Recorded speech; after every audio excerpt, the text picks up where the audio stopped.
గిరిధర్ గారు, మీతో మాట్లాడే ముందు మనకు కొన్ని బ్రేకింగ్స్ అందుతున్నాయి, ఇంటర్నేషనల్ బ్రేకింగ్స్. డీల్ కుదరకపోతే హార్మూజ్ ను మూసివేస్తాం, ఇరాన్ ను అంతం చేస్తామంటూ ట్రంప్ బెదిరిస్తున్నారు.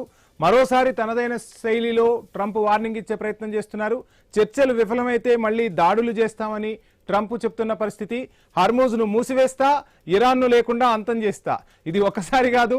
సో ఎప్పుడు చర్చలన్నా ఏమన్నా ట్రంప్ మాట్లాడుతున్న ఒకే ఒక డైలాగ్ ఇదే.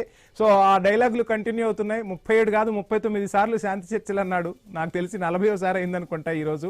సో ఈ అంశాలన్నీ కూడా తెరపైకి వస్తున్నాయి సార్. మనకు బ్రేకింగ్స్ అయితే లేటెస్ట్ గా చర్చలకు సంబంధించి అందుతూ ఉన్నాయి. అండ్ నేను మీతో మాట్లాడిన అంశం గురించి మాట్లాడితే, సో ఈ యుద్ధ పరిణామాలన్నీ కూడా దౌత్యం అనే అంశంతో పాకిస్తాన్ కు కొంత కలిసి వచ్చింది. పాకిస్తాన్ ఒక అడుగు ముందుకు వేస్తున్నట్టుగా తెలుస్తోంది. అటు గల్ఫ్ దేశాలకు సంబంధించి కానీ, ఇటు అమెరికా నుంచి కానీ, ఇరాన్ నుంచి కానీ తనకున్న అప్పుల ఊబి నుంచో, తనకున్న ఆర్థిక పరిస్థితుల నుంచో గట్టెక్కేందుకు ఇవన్నీ కూడా ఉపయోగపడుతున్నాయి అనేది ఒక అంశం తెరపైకి వస్తే, భారత్ లాంటి దేశం ఒక అడుగు ముందుకేయాల్సింది, చొరవ చూపాల్సింది అన్న టాక్ కూడా వినిపిస్తుంది. ఎందుకు భారత్ ఈ అంశంలో చొరవ తీసుకోలేదంటారు? బేగానే షాదీ మే అబ్దుల్లా దీవానా అని మనకు ఒక సామెత. అసలు పాకిస్తాన్ కి ఈ దౌత్యపరమైన అంశంలో ఎటువంటి సంబంధం లేదు. ఈ విషయం గుర్తుపెట్టు. యాక్చువల్ గా జేడీ వ్యాన్స్ నిన్న ఇచ్చిన స్టేట్మెంట్ మీరు చూసుంటే కనుక ఏం చెప్పారంటే, ఏ మధ్యవర్తిత్వము లేకుండానే మేము డైరెక్ట్ గా ఇరాన్ తో మాట్లాడుకుంటున్నామని ఆయన స్పష్టంగా క్లారిఫికేషన్ ఇచ్చారు. అంటే పాకిస్తాన్ ని గేమ్ లో బనానా చేసినట్టేనా అమెరికా? అంటే పాకిస్తాన్ ఏం రోల్ లేదు అన్నది అర్థం చేసుకోవాలి. మధ్యవర్తిత్వం చేయగలరు. ఇరు పక్షాలు ఎవరిని గౌరవిస్తారో, ఎవరి మాట సిద్ధంగా ఉన్నారో వాళ్లే మధ్యవర్తిత్వం చేయగలరు. అమెరికా మాట వింటుందా? అమెరికా నేటో మాట వినట్లేదు. కెనడా పక్కన ఉన్నటువంటి ఎవరి మాట వినట్లేదు. వాళ్ళు పాకిస్తాన్ మాట వింటారా? ఇరాన్ కి పాకిస్తాన్ మధ్యలో జస్ట్ కొన్ని నెలల క్రితం ఒకరి మీద ఒకరు బాంబులు వేసుకున్నారు. కాబట్టి అటువంటిది ఇరాన్ పాకిస్తాన్ మాట వింటుందా? పాకిస్తాన్ ఇరాన్ మాట వింటుందా? ఇవన్నీ ఒక ఎత్తు అయితే, ఇజ్రాయెల్ కి పాకిస్తాన్ కి మధ్యలో దౌత్య సంబంధాలు కూడా లేవు. మరి ఇజ్రాయెల్ ఎలా కన్విన్స్ చేస్తారు వీళ్ళు? కాబట్టి ఒక విషయం అర్థం చేసుకోవాలంటే, డొనాల్డ్ ట్రంప్ అప్పుడు చాలా డెస్పరేట్ గా ఇరాన్ తోటి ఏదో విధంగా చర్చలు మొదలు పెట్టాలి, యుద్ధం తీవ్ర స్థాయిలో ఉన్నప్పుడు ఎవరు సాయం చేస్తారని అందరినీ ట్రై చేశాడు. మనకు వ్లాడిమిర్ పుటిన్ అడిగితే, డాన్బాస్ నాకు అప్పచెప్పండి, ఇరాన్ నేను లొంగదీస్తాను అంటే అతను షరతు పెట్టాడు. షీ జిన్పింగ్ నాకు అక్కర్లేదు అన్నాడు. యూరోప్ అడిగితే కనుక ఇది మా యుద్ధం కాదు, మేము రాము, మాకు సంబంధం లేదు, మీరే స్టార్ట్ చేశారు, మాకేమో చెప్పి స్టార్ట్ చేశారా, మీ తంటాలు మీరు పడండి అన్నారు. మోదీ గారిని ఫోన్ చేసి అడిగాడు. మోదీ గారిని అడిగితే కనుక మామూలుగా మోదీ గారు ఎప్పుడు ట్వీట్ చేసినప్పుడు my friend Donald Trump tweet చేసేవారు. కానీ ఆ ఫోన్ కాల్ రాగానే డొనాల్డ్ ట్రంప్ ట్వీట్ చేయకుండా అంతకంటే ముందరే మోదీ గారు ట్వీట్ చేశారు. చేసి president Donald Trump called me and I told him, అంటే ఆయన ఫోన్ చేశాడు, నేను చేయలేదు, నేను ఆయనకు చెప్పాను యుద్ధాలు ఆపండి, మీరు చర్చల ద్వారా పరిష్కారం తీసుకురండి నేను చెప్పాను అని మోదీ గారు చెప్పి ఆయన చేతులు కూడా. ఎవరు గతి లేని పరిస్థితుల్లో పాకిస్తాన్ ని వాడుకుంది అమెరికా.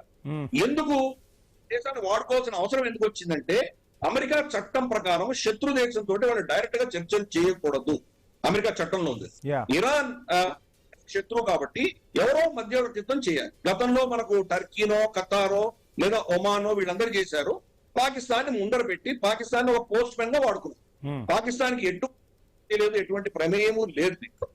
ఆఖరికి మన సంతకాలు జరిగినప్పుడు కూడా మనకు ప్యాలెస్ ఆఫ్ వర్సాయి లో ఆయన డిన్నర్ చేస్తూ ఆయన సంతకం పెట్టాడు డొనాల్డ్ ట్రంప్. అక్కడ పెషెస్కియాన్ ఏమో తెహరాన్ లో పెట్టాడు. ఈయనేమో కొత్త షెర్వానీ పుట్టించుకొని సిద్ధపడ్డాడు షహబాజ్ షరీఫ్. వీళ్ళంతా వస్తారు, సంతకం పెడదాం, సంతకం పెడితే కనుక నేను చాలా గొప్పవాడిని అయిపోతానని చాలా ఫుల్ రెడీ అయ్యి కూర్చున్నాడు. దానికి ఇస్లామాబాద్ పేరు పెట్టుకున్నారు. వీళ్ళిద్దరు సంతకం పెట్టి ఎవరు అడగలేదు పాకిస్తాన్ ని, ఈయన సంతకం పెట్టి ట్విట్టర్ లో పోస్ట్ చేసుకున్నాడు. జెనీవాకు వస్తామంటే మీరు రానక్కర్లేదన్న ఆయన బతిమలాడి వీళ్ళు వెళ్ళారు. వీళ్ళిద్దరు అసీం మునీరును షహబాజ్ షరీఫ్ అక్కడికి వెళ్ళారు. ఈ ఆఖరి ఒప్పందం, ఈ 14 పాయింట్ల ఒప్పందాన్ని ఇరాన్ చేత ఒప్పించడానికి ఖతార్ కారణం అని చెప్పేసి మనకు జేడీ వాన్స్ చెప్పాడు. ఖతార్ ఎందుకంటే ధనానికి సంబంధించిన విషయాలు ఉన్నాయి.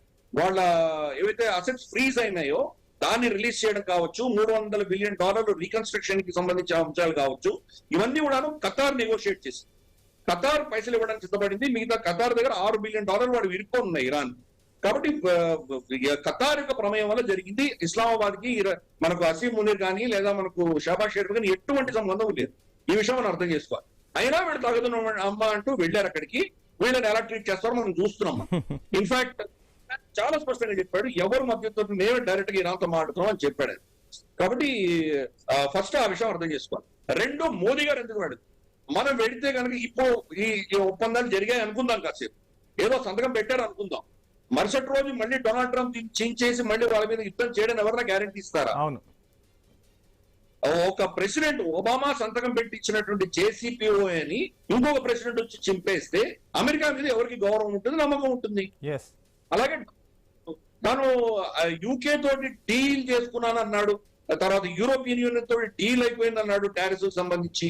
మళ్ళీ తర్వాత మనకు ఎవరో ఒక అధినేత ఎవరితో నచ్చలేదంటే, కేఆర్ స్టార్మర్ నచ్చలేదంటే కనుక ఇంకో 20% టారిఫ్ వేస్తాను అంటాడు. లేదా ఇంకెవరో ఇమాన్యుయల్ మక్రాన్ నచ్చలేదంటే 200% వాళ్ళ వైన్ మీద టారిఫ్ వేస్తానంటాడు. Right sir. రేపు పొద్దున్న నిద్రలేస్తే ఎలా ప్రవర్తిస్తాడో తెలియనప్పుడు మోదీ గారు దాంట్లో వేలు పెట్టి ఎందుకు మనం ప్రభాస పాలవు? కాబట్టి దూరంగా ఉండడం అనేది చాలా అద్భుతమైనటువంటి దౌత్యము. ఇది మా యుద్ధం కాదు. ఇన్ఫాక్ట్ యుక్రెయిన్ అప్పుడు కూడా మనం వెళ్ళలేదు. మీరు కొట్టుకుంటున్నప్పుడు మేము దాంట్లో తల దూర్చాము. మాకు అనవసరం, ఇది మా యుద్ధం కాదు. మాకు అందరూ కావాల్సిన వాళ్ళే, ఇరాన్ కావాల్సిన వాళ్ళే, ఇజ్రాయెల్ కావాల్సిన వాళ్ళే, అమెరికా అందరూ కావాల్సిన వాళ్ళే. కాబట్టి మేము ఒకరి పక్షం తీసుకోము అని చాలా స్పష్టంగా మనం మన ఇంట్రెస్ట్ మాత్రమే కాపాడుకునే దిశగా మనం పవర్ కలిపాం. కాబట్టి